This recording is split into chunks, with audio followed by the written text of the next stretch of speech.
A wonderful day to everyone. By the way, we're Group 1 and we will be the reporters for today. So we'll be discussing to you the meaning of research, qualitative research versus quantitative research, characteristics of a research, qualities of a good research, values of a research, and how to write the introduction/rationale. We would also like to remind everyone to take down notes during our discussion, and let's start with Miss Thea Fuentes. So let's start with the definition of research. So research is the creation of new knowledge or the use of existing knowledge in a new and creative way so as to generate new concepts, methodologies, and understandings. So according to the definition, research is an investigation and study to discover new ideas and create new ways to improve something or add new ideas to something. So it is a systematized process of studies done not only by businesses but also by other organizations and individuals to gain a certain knowledge. Good day everyone, I am Christian JB Adem and our topic for today is what is qualitative research and what is quantitative research and what are the difference between the two. What is qualitative research? Qualitative research relies on the data obtained by the researcher from first-hand observation, interviews, questionnaires, on which participants write descriptively. So, made in natural settings, documents, and artifacts. So, mo ni ang data nga gikan sa interviews, group discussion nga ilang gi-take note bitaw mo ni. So the data are non-numerical, di sila migamit og kanang mga statistical method. Ang quantitative research is a process of collecting and analyzing numerical data. So opposite no, it can be used to find patterns and averages, makes prediction, test casual population. So kani nga research mugamit ni sila kanang from the word sa tunga na statistical kanang mura bitaw kanang for example kanang sa mag-research sila kanang kung pila na ka population ang nasa Bohol, so mugamit man jud na og kanang statistical method. So ang data sa quantitative research is focused on statistical method, so opposite sa qualitative research. Kaya ang qualitative research is kanang ang data is kanang na-obtain raman nga sa mga observation, di sila kanang ilang i-take note kanang sa mga gipang express bitaw or ginarate sa respondents. So opposite ang quantitative research. So let's proceed of what are the difference of qualitative research and quantitative research. Differences between quantitative research and qualitative research. So sa quantitative research, it focusing on testing theories and hypotheses. So kabantay mo sa quantitative, mo gamit na sila kanang hypothesis. So paabot sa end sa research, it's either i-reject or i-accept nila ang hypothesis. So ingan abot sa theories kanang it's either i-prove or i-disprove nilang theories ana sa quantitative research. So in qualitative research, it focusing on exploring and explaining ideas and experiences. So mo niya mga tubag or gustong mga maibaw-an nila sa kung unsay mga experience ana nga respondents. So mo na qualitative research. While in quantitative research, it analyzed through the use of statistical analysis. So the data are analyzed through the use of statistical analysis, statistical treatment, statistical formula. So ang example ani is familiar naman siguro mo kaning Spearman, Pearson, ANOVA, chi-square, and so on and so forth. So, while on the other hand, sa qualitative research, it analyzed by mo niya mga data nga na gathered kanang mga data nga na-gathered pero non-numerical data. Kanang ilan i-analyze through analyzing, categorizing, and interpreting. So, ang tawag ana analysis is thematic analysis. So, mo na ang nasa qualitative research. And in quantitative research, it mainly expressed in numbers. So, mugamit ni sila ka ng statistical method. So, mugamit po ni sila tables and graphs. While in qualitative research, it mainly expressed in words and narrations. So, ilang i-express kung unsay mga na-experience, ilang ikwento ba nga na. So, mo na ang qualitative research. While on the other hand, quantitative research requires a large numbers of respondents. Examples ani kay mga teachers, students, community members, and so on and so forth. In qualitative research does not requires a large number of respondents. So, opposite gihapon. So, example is administrator. For example, sa usa ka district na ay unom ka eskwelahan. So, unom ka administrator. So, mora na ang pwede magkuan. So, administrator, individual, pwede individual pero kanang kuan na experience nga kuan research. So, individual specific set of individuals. So, mo na sa qualitative research. While in quantitative research, it uses close-ended questions. Kanang answerable by yes or no, true or false, multiple choice, or rating scale. Kanang rating scale kanang bitong na yung mga agree, disagree, strongly agree, strongly disagree, basta may nga na mo na sa quantitative research. While on the other hand, it uses open-ended questions that usually requires explanation. Ilan yung i-explain, i-discuss, kanang how, why, or where, and so on and so forth. So, ana ang qualitative research. So, quantitative research, it uses controlled modified variables. So, when we talk about variables, it focuses on numbers. So, magamit ang mga statistical method mo niyang gingan. So, in qualitative research, it focuses on an individual, a particular set of ethnicity or phenomenon event.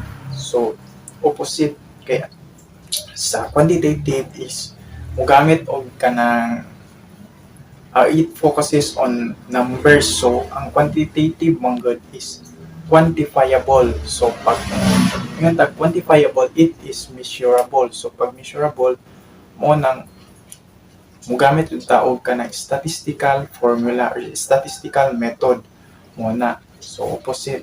And the last, sa quantitative, it uses a hypothesis. So,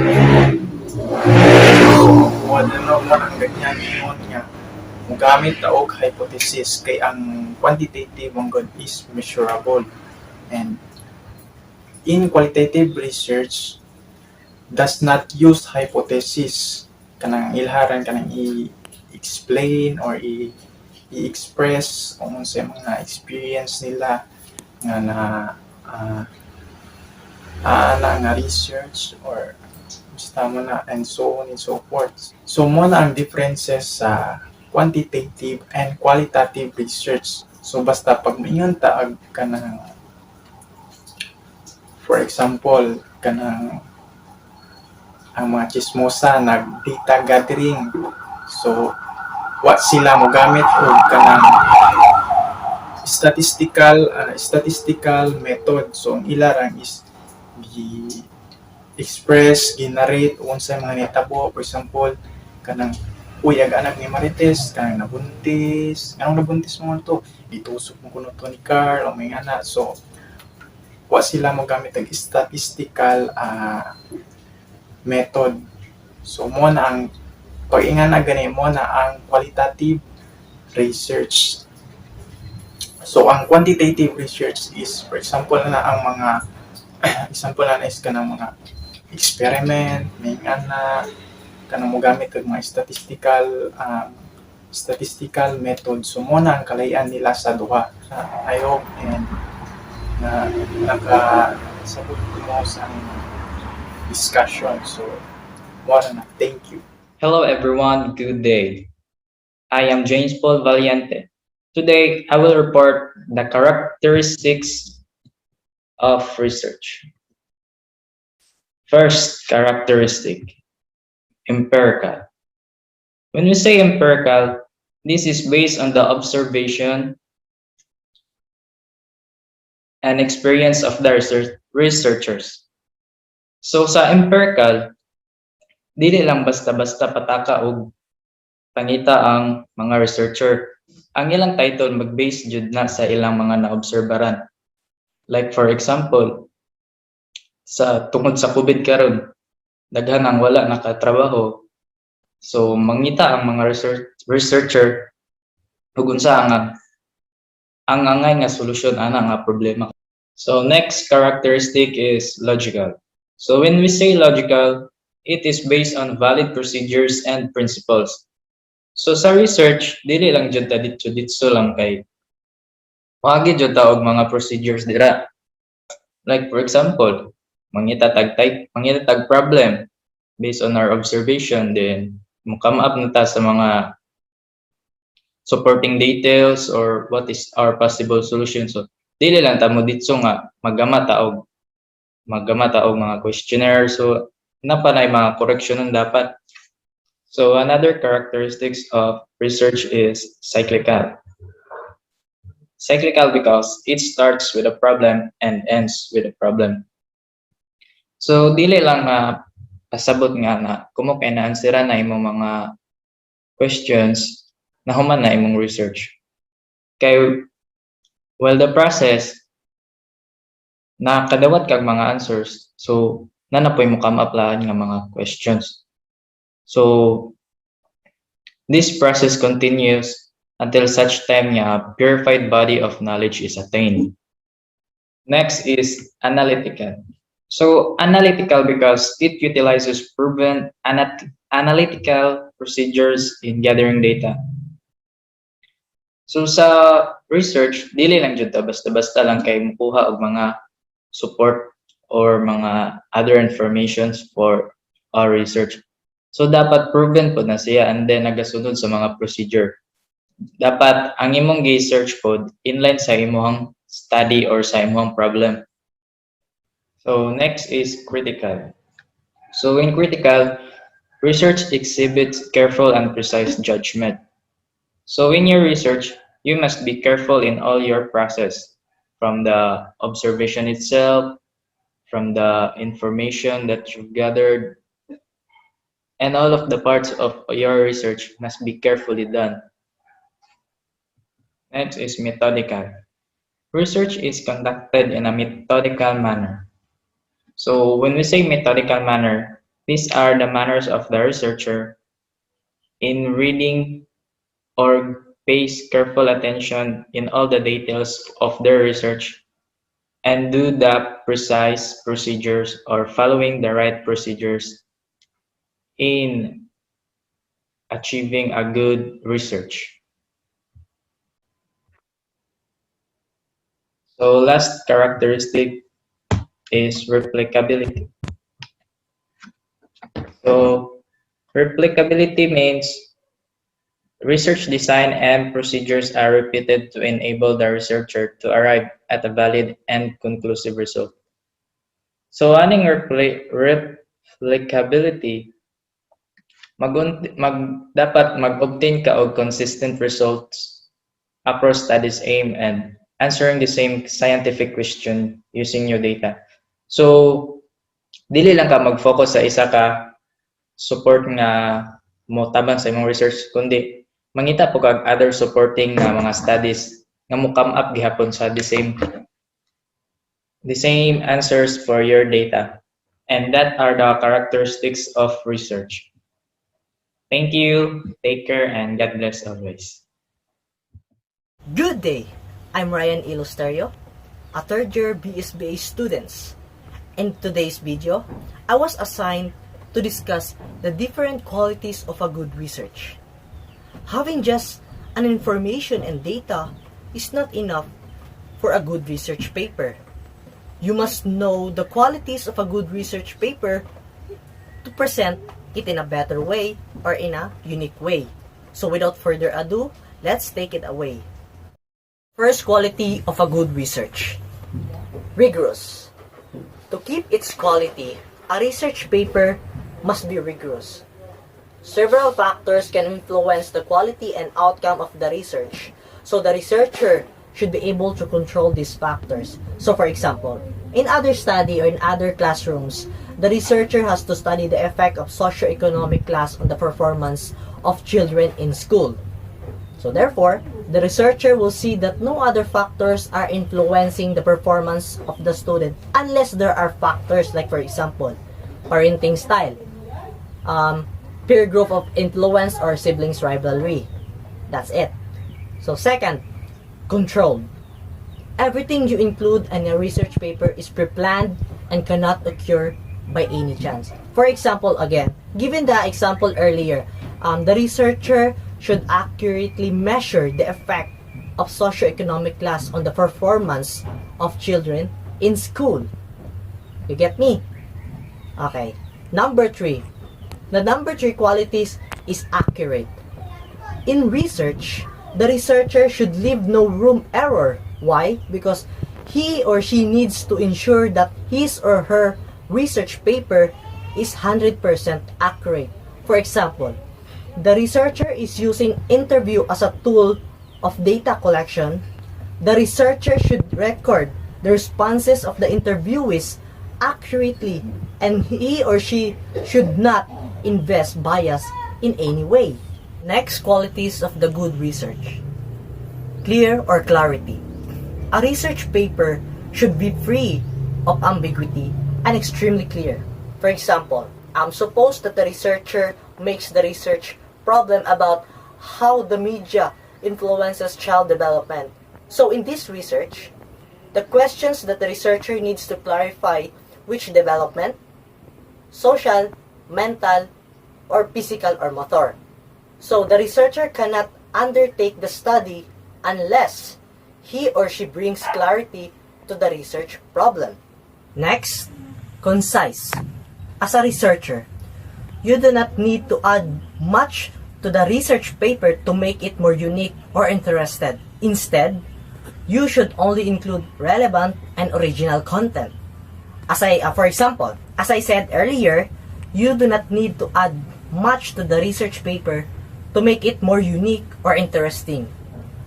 Therefore, the research paper is more concise in nature than dissertation and thesis. Number 6, valid. The validity of the research paper is its true strength. A valid study can be applied to any situation, society, people, or in general, or to any specific situation, people, or society. For example, the construct you are using to measure attitudes, behavior, or other phenomenon, whether they really measure what you want to measure or they really measure something else. Number 7, verifiable. The researcher must be able to demonstrate the research paper and there must be no gaps in the data. For example, the researcher should know from where the data has been taken and how it has been analyzed. Suppose another researcher is trying to repeat similar study to make it more valid, and then he should be able to get information from the previous research. If the previous research will be invalid or unverifiable, the new research will also get affected. Number 8, sequential. The research must be carried out and written in a logical manner. Why? Because you cannot write the analysis before writing about the data collection and data processing. You need to follow a procedure and a sequence. Number 9, Precise. Preciseness implies that the research paper is complete and contains a thorough investigation of the research topic. For example, the research should contain exact answer to the research questions, which is precise. Next qualities of a good research. Original. Only original content should be used in the research paper, and plagiarism should be avoided at all costs. For example, suppose a researcher is conducting a research on the impact of financial resources in family on the personality development of children. So therefore, the researcher or he or she has to use truly original data that has been collected from truly representative sample. Number 11, coherent. Every section of the research paper should be so interconnected that it's form a whole. For example, the researcher should stick to one theme and should not wander from one topic to another. You get my point? So again, the researcher should stick to one theme and should not wander from one topic to another. And the last qualities of a good research is academic style of writing. The language used in the research paper should be simple and easy to understand. The purpose of the research is to bring into light facts and figures. The researcher should avoid the use of double-barreled sentences, complex language, or unnecessary details. Hi everyone, my name is Mark Christian L. Lacasio, and my assigned topic for this reporting is all about the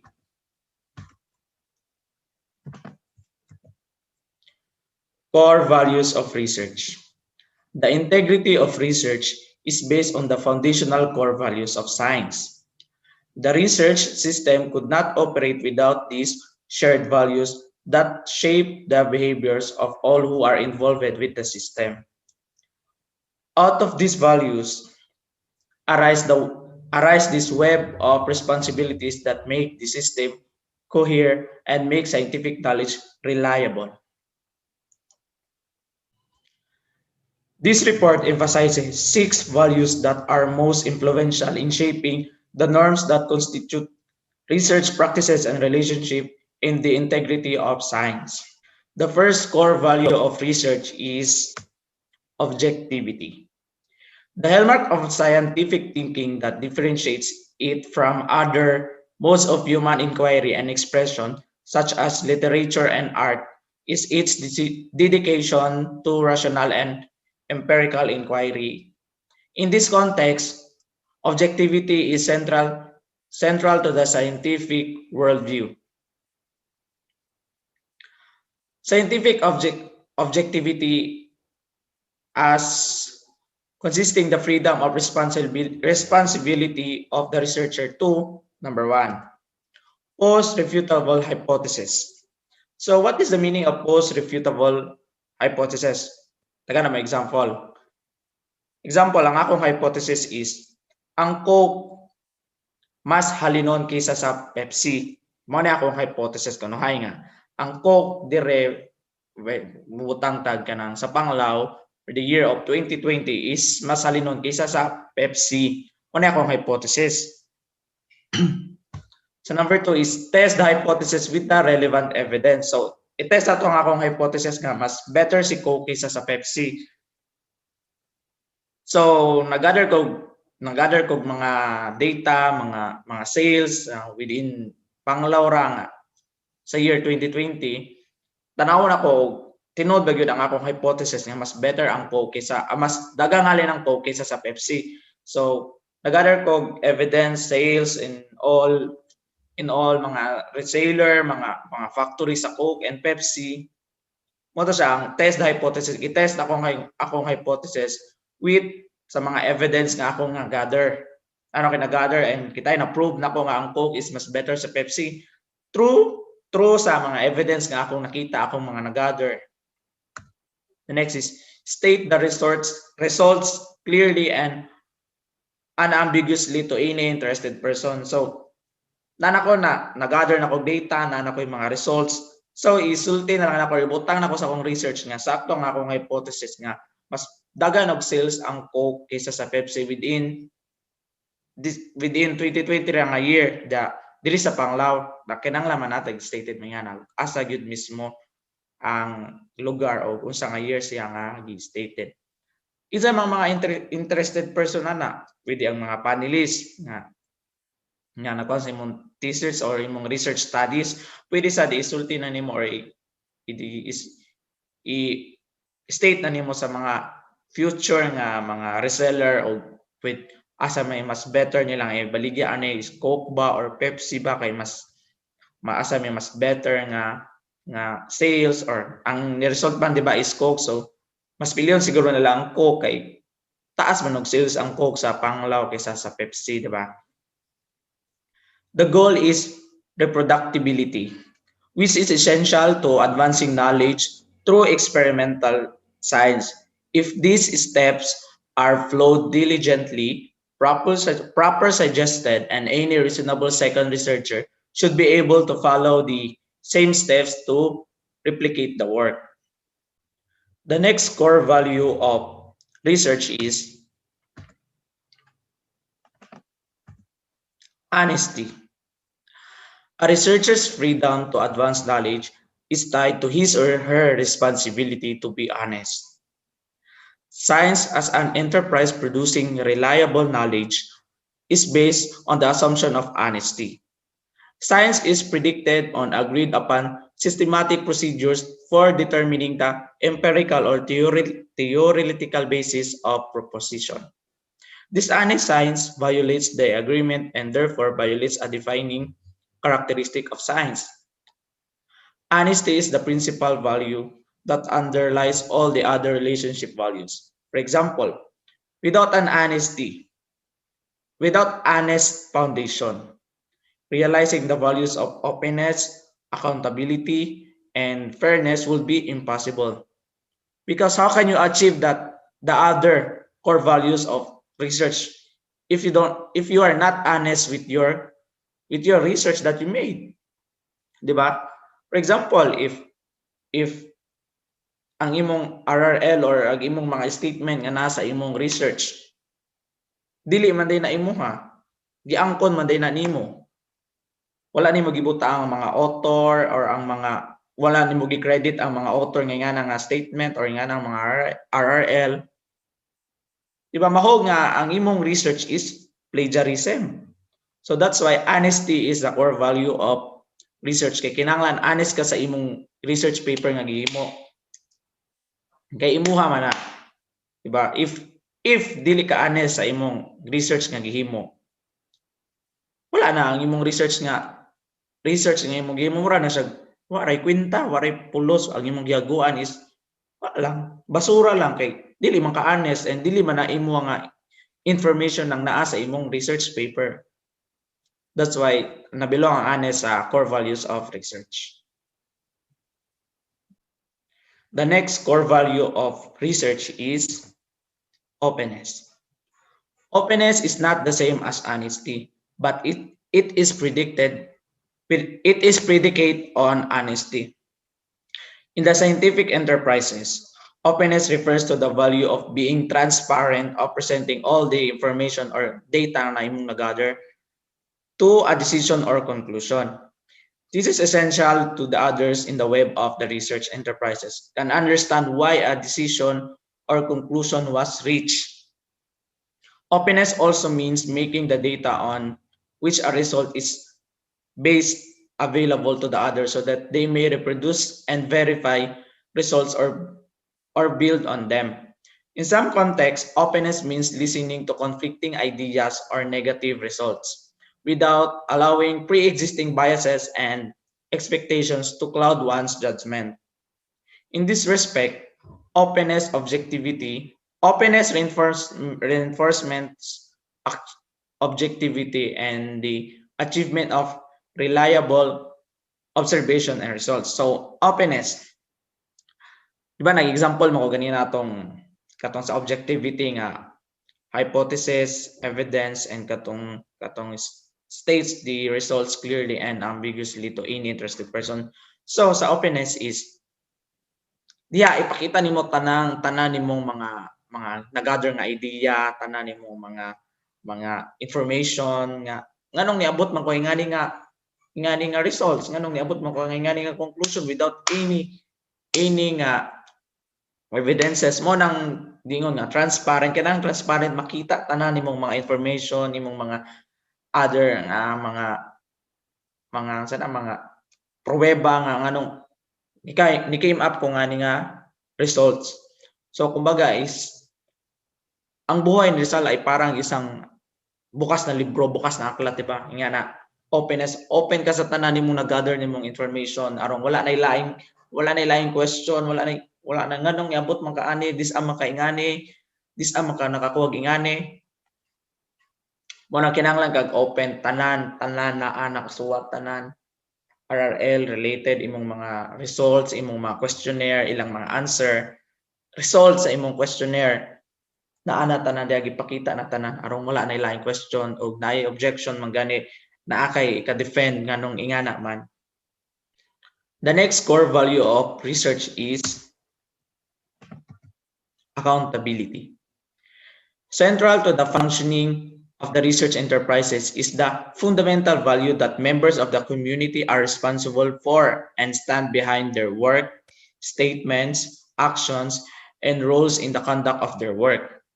At its core, accountability implies an obligation to explain or justify one's behavior. Accountability that requires the individuals be willing and able to demonstrate the validity of their work or the reasons for their actions. Accountability goes hand in hand with the credit of with the credit researchers for their contribution to science and how its credit builds to the reputation as the member of the research enterprises. When we say accountability is example, ako ay naghimo sa chapter 1. Ako rin naghimo sa among chapter 1. Syempre inig-defend. Kinsa may pangutanon, kinsa may motubag sa mga questions sa mga panelists. Ako, angay nako barugan ang akong gihimo nga chapter 1. Kay ako may naghimo ana. Ako ra may naghimo ana, kita raman ako ay naghimo, di ba? Feeling na good pod niya. Ako ay naghimo kana chapter 1. Na mga question ng mga panelists. Ako ay motubag, ako barugan ang akong gihimo nga chapter 1 kay ako may naghimo ana. Ka-account pa na nako. So, ako mismo ang motubag. Responsible na ko nga motubag ana nga question nila kay ako may naghimo. Lain sa dug sila akong patubangon nga dili man sila naghimo. Unsa may ka-answer nila. So, syempre ako gyud ang motubag. Ako may naghimo, di ba? Ako may naka-assign ana. Ako yung motubag ninyo sa mga questions. Mo na pasabot sa accountability. Na kay obligation nga tubagon, na kay obligation nga i-defend ang imong kaugalingon. Kay ikaw may naghimo ana. The next core value of research is all about the fairness. Fairness is a particularly important consideration in the list of authors for a publication and in the citations included in the reports of research. Investigators may be tempted to claim that senior or well-known authors played a larger role than they actually did, so that their names may help carry the paper to publication and readership. But such a practice is unfair, both to the people who actually did their work and to the honorary author, who may not want to be listed prominently or at all. Similarly, non-attribution of credit for contributions to the reported work or careless or negligent crediting of prior who violates the value of fairness. So when it comes to fairness, example sa among thesis, ako, si James, si katong kalimot ko, si Plido to niya, katong bae, niya si Ryan, si Carl, unong basa kay unong me. Sa thesis, si Carl ang sikat, si Carl ang gwapo, si Carl ang governor sa BA, si Carl ang bright. So, kauban namin sa thesis, di ba? dili pod untay ingon nga si Carl ra pod tanan ang dakong ambag, si Carl ra tanan ang rason nganong makapasar mi, wala pa man nakapasar. Makapasar mi, si Carl ang rason nganong si Carl na lang tanan. Pero in the end dili ba si Carl mo naghimo, dili baya pod si Carl ra ang naghimo. Gitabangan na mong unom. Gitabangan na mong unom naghimo og makapasar man gani may makapas mig thesis nga or research paper nga pasar madawat. Dapat kami tanan fairness pud mi og kanang give fair pud mi og kanang gi-account sa among thesis ba nga uy ila man ang hinimo, sila man tanan nagtinabangayan na dili kay si Carl ra man tanan, si Carl.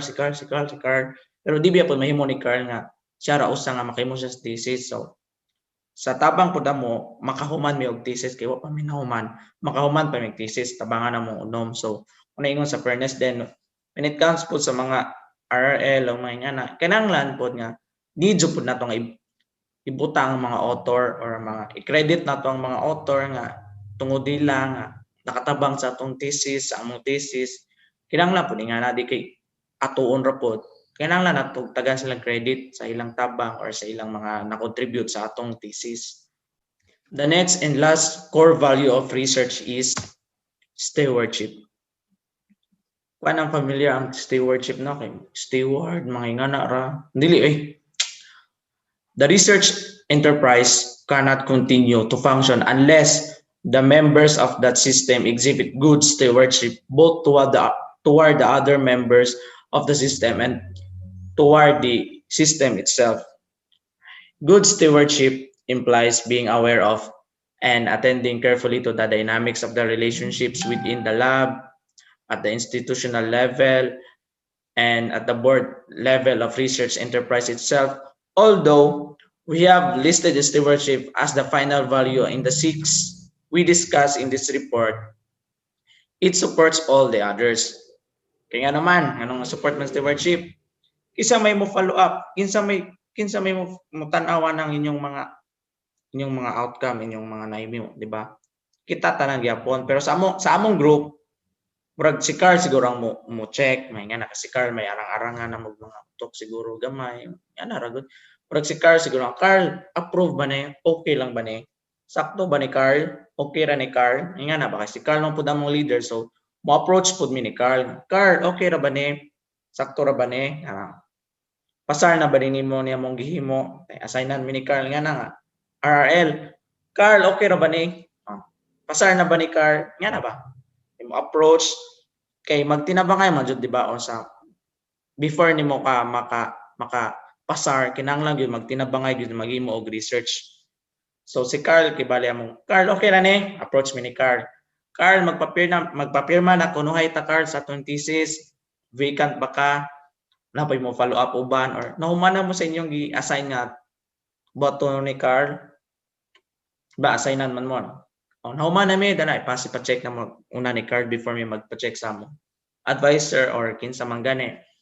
Ato mi ni Carl mo dong na Carl okay ra ba ni nga na angay jud mag follow up tanan kay arong po nga aware pud ba nga uy wala pa ko Muhammad o tabangan uy tabangi ko ninyo ani kay galibog ko kana ba stewardship kinahanglan aware jud ta sa mga nahitabo, aware pud ta unsay mga correction sa atong advisors ug aware ta unsay mga possible questions sa atong mga panelists. And sa stewardship jud kinahanglan dili ra usa ka tawo kung mahimo kamo tanan magtinabangay mo, mag follow up, edit, ask questions, hita mo mga RRL, nga na mga questionnaire, nang lang tanan gyud karong mas madali ang paghimo nato og research. And that's all for my topic, which is the core values of research.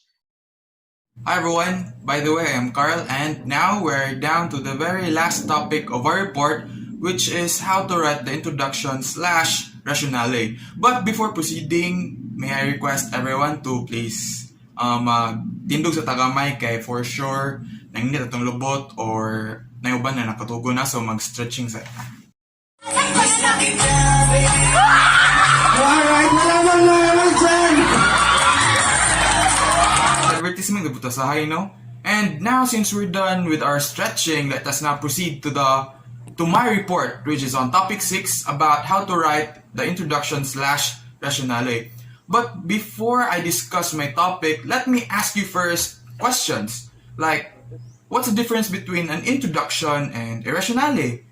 Pareha ba sila, or is a rationale part of an introduction, or is an introduction part of a rationale? And also, how do we really write and how do we really start writing an introduction and rationale? So first, let's define some terms. Introduction. Introduction is the first part or the first chapter of a thesis and is right after the table of contents. On the other hand, rationale is a sub-proposal within or under a proposal, and it usually contains the reason on why the researcher conducted that study. Now that I've given you a short definition of what an introduction and rationale is, there's still one more thing that we must learn and know about these two terms, like, what are its contents? So the first content of an introduction is the topic and context. These are the points that the readers should know in order for them to further understand the research paper or the thesis. Second is the focus and scope. It states the specific part of the general topic. Example, sa atuang situation where our topic is generally about business, the business world. So it's up to us on unsa ato ang focus and scope. It's either marketing or human resource, like that. So there's a specificity. Next is relevance and importance. This deals with whether your research or the research has a contribution to a certain community or to a institution. So mas better good if ang atong gamon nga research paper, personally, mas better good if naa siya good contribution sa atong community, or it's either sa atong school or sa mga businesses na atong i-research. Next, our introduction should also include questions and objectives. So in our introduction, we should also state the main objective of our research and on how this objective will be achieved by the researchers.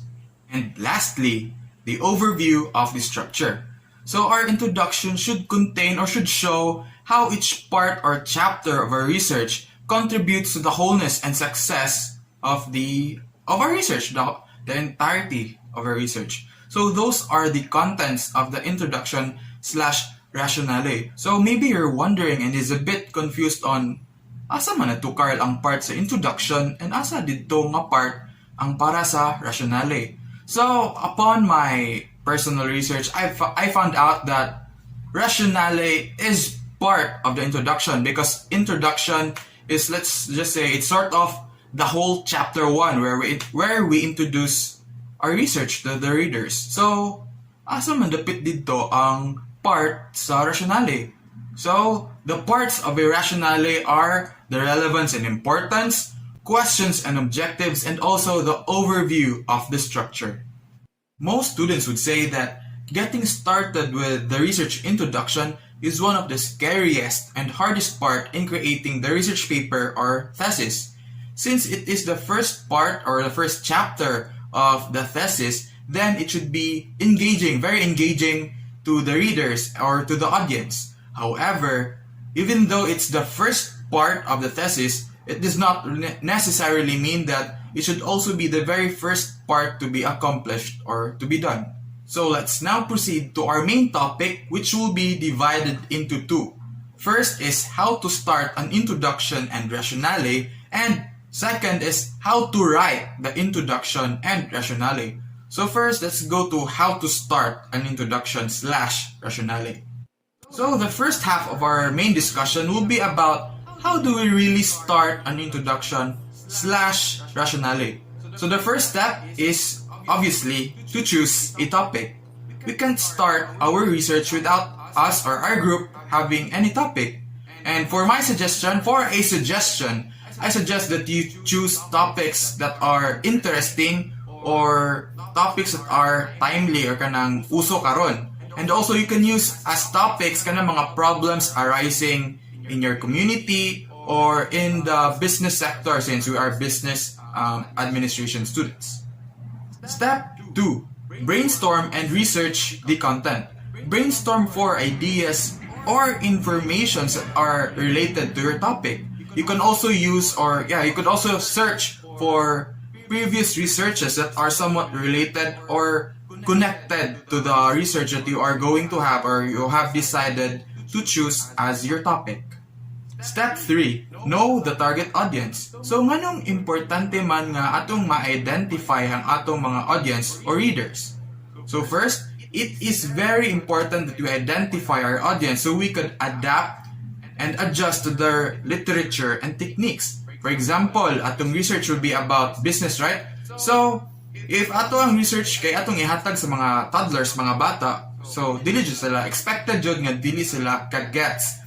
While if ever man gani ang ato ang research kay about or related sa mga bata, then we are going to give it to professionals or businessmen. So there's a possibility pod nga medyo ma-out of place ang atong research if we don't really identify or we don't know our target audience. So yes, it is very important to know our audience and readers. Step 4, organize the ideas. So diba in step 2, we've already searched for related ideas and information nga medyo connected sa ato ang research topic. So in step 4, we are to arrange them, because arranging them properly and putting them on the right positions will be very helpful for us or for the researchers in showing or presenting their thesis statement or the statement of the problem. And lastly, step 5, define the subject and other related themes. So it is very important that in the introduction we are to describe or define related topics or terms which are related to our topic. For example, among research pags in high school, which is about the plastic bag ban ordinance. So in our introduction, we've also mentioned plastics or the City Ordinance C223, or otherwise known as the Plastic Bag Ban Ordinance, the importance or the effects of plastics in our environment, and the many other things. So we should also kanang mention related nga mga words sa ato ang research kay para maka-idea in advance ang mga readers ug unsa jud ang content, unsa siya about ang atong research, and ug unsa ilhang look forward to in our research. So those are the 5 steps on how to start the introduction/rationale. Now let's proceed to the second half of my report, and which is really the main highlight or the main question about my topic, which is how to write an introduction/rationale. So first is to hook the reader's interest. Diba a while ago I've told you guys that the introduction is the first part or the first chapter of a research paper or a thesis, so therefore it should be very engaging to our readers and to our audience. So we should begin our introduction with a hook statement. Hook statement, pwede siya og a question. You can start with a question, a quote or a saying, or fun facts. Also, it is a plus point if ever we find current events or controversies related to our research topic, because it will surely help strengthen our thesis statement and also our introduction. So let me give you guys an example of a hook statement, though it is not related sa research, but this what I'm gonna share to you is very effective para makuha ang attention sa ato ang mga readers here. So let's take this shared post of mine as an example of a hook statement. Even though nonsense ra siya kay lagi kanang vines lang, pero still laliman ka pinatay dahil pogi. Nya ako ba jang ipakapinan og ay nalang gani kay dili ko tigaw-gawas sa mua. So diba very catchy siya kay palamuot, pero ang forma kay murag pinan-newspaper, so murag maintriga bitag tan-aw. Number 2 is to identify the research gap. So as what James said in his report a while ago, researches are cyclical, meaning it starts with a question, then that question might be answered, but the research never stops or never ends directly with that answer. Another question will rise, and then another research will also rise because of that question. So it is cyclical. So this step then means that it is very important that we identify the research gap, and we can do that by reading or looking for related literature and on looking to previous researches which are related to the research that we are going to have or sa atong research nga gamon kay maybe our research nga atong nga topic na sa tong una kay na-answer na or sa previous research kay they've stated that nga mo na ilang topic, then as you read it kay makaununa bitaw ka nga napa minikulang or napa mo kay ma-question ani nga topic, so then ana ta murag maka-insert or maka-add og information sa para ma-achieve ang katong ingon ni James nga and na jud ma-pure na gyud ang research. So the next two steps are state the background information and back your topic with relevant literature. So ako rin siyang dunganon of discuss since they are closely related to each other. So diba in the previous step, which is to identify the research gap, we are required to read a lot of related literature and also look back and reread previous researches which are somewhat related to your research. So since the introduction or the background of the study is composed or is a mix of information, then it is very important that we back this previous informations with another set of informations that are of course related to the prior information, and also mas better if ang information na imuhang gamiton as supporting details or as a backup kay kanang information coming from credible sources like kanang sa mga website nga .gov or .something.ph or .edu kana may nga na kay very reliable and credible. So pareha sa mong research pag senior high school which is about the plastic bag ban ordinance kay amo siyang gi-backupan og mga information nga credible like among gigamit as backup at to that time kay if I'm not mistaken the positive effects if ever mawala or malasan ang paggamit sa plastics, and also we've presented the negative effects sa plastic labi na sa ato ang bodies of water like the ocean, and also in our introduction we've also included nga I think apil ang Philippines sa mga biggest contributors o plastic waste sa bodies of water. So with that information kay mura bitaw ang readers kay mas maganahan or mas ma-intrigue ug unsa gid ang content or unsa jay kalabasan or results sa inyong research. So yeah, it is very important good that we back our introduction or our like main discussion or main ideas with another idea nga credible and kanang kapani-paniwala. The fifth step in writing the introduction/rationale is to identify and mention the hypothesis. So para sa gi-mention ni Akasha ganiya sa iyang report which is ang iyang hypothesis nga gigamit kay in the year 2020 and ang location kay Panglao Alondra, ayang hypothesis kay mas halinon daw ang Coke kumpara sa Pepsi. So why is it important that we mention our hypothesis in the introduction chapter? So it is very important so our readers or our audience would have a glimpse or would have an idea on what our research is aiming to find out or unsa jud ang ganahan natong ma-answer nga question or ma-find out through our research. So the sixth step is to provide the significance of your research, or in this part mo ni siya atong gitawag og significance of the study. So why is it important that we mention the significance or the importance of our study?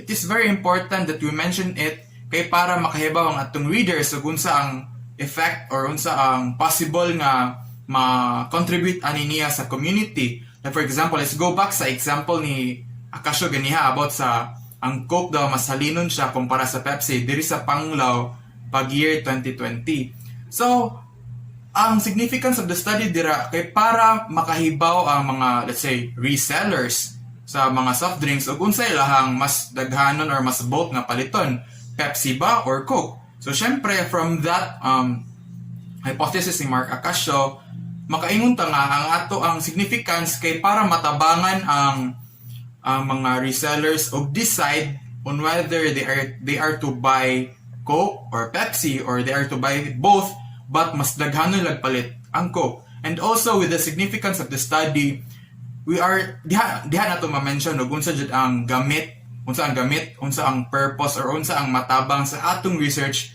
in the community and also sa future nga mga researchers kung sa ang ihang matabang pohon-pohon nila. So the seventh step is to outline the research questions. In this part, mo ni siya ato ang sort of katong part bitaw nga statement of the problem. Kay in the statement of the problem, we are stating the questions nga possible na nasa itong questionnaire if ever nag-questionnaire ta. Doing so will help us, the researchers, discuss the problems that we want to address or that we want to answer. The eighth step is to state the research objective. It is somewhat similar or related to step number 6 where we have mentioned our significance of the study. Doing so will help define our work or our research, and it will serve as a direction for us researchers and readers to know what really our aim or what really is the aim of our research. The next step is the discussion of the methodology and of course, the last finalization of introduction. So in discussing the methodology, you are to mention there the methods you've used in order for you to come up with the data nga nagather nimo.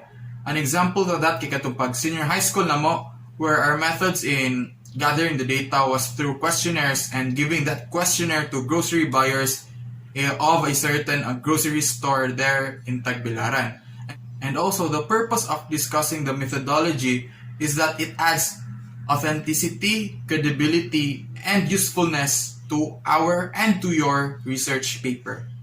Then comes the finalization of the introduction. So please allow me to read my notes here. Ask yourself the following questions after finishing writing the introduction. Does your introduction discuss the problem your thesis is addressing? Does this section address the contribution the research work is making? Does it provide a detailed overview of your thesis? Does it end briefly discussing the content of each chapter? Does it make a case for the research? Does it outline research questions, problems, and hypotheses clearly?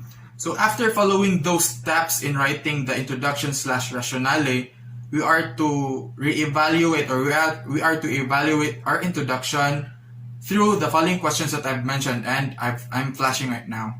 And that would be all about my topic and our report, and I hope that you've learned bisag gamay lang sa among research. Kay for sure it would be a lot of help or it will be a great help kay pohon hapit na jud ta mag-start sa tong thesis, and good luck to us all. Thank you.